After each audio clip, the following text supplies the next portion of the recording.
Let's last take a look at something that maybe we can do with the background layer. I will unjoin the clipping group and turn these other things off for just a moment.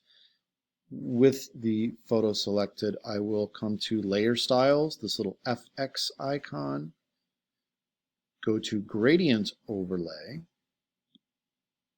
and we have here options for blending mode, the actual gradient. Let's look at the gradient first. This bar is what's at play right now. The bottom squares allow us to determine the color that we want to use. So maybe that maroon and that yellow, and then up above we have an option to, if we click on these boxes, to control the opacity, how transparent or how visible that color is. This little diamond allows us to determine the rate at which the gradient makes its transition. You'll notice it happening here more so than down here. Clicking below, I can actually add a new insertion point. And if I wanted to, yeah, sure, why not? Let's add a green too. The opacity here is 83. Here it's 100. We'll make it somewhere in the middle, like so it's a slower transition. Say OK to the gradient.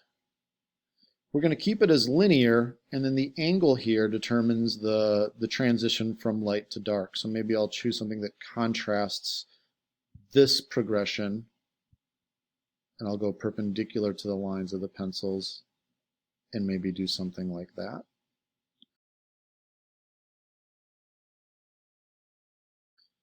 And then last, for blending mode, I find the ones that will work best are usually, for something like this, multiply, color burn, screen, color dodge. That tends to blow a bit out right now. I think the one I'm happiest with is this linear burn. Maybe I'll back off on the opacity just a little bit because of how dark that red gets. I'll say OK, and then let's take a look here. As I turn on the text layer underneath, option click for the clipping group, the text underneath, and the hue saturation that's at play there.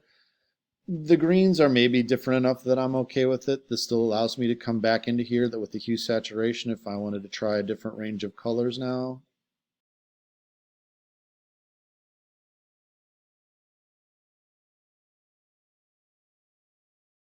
And that in the end would give us something that is in line with the way that Wardell works.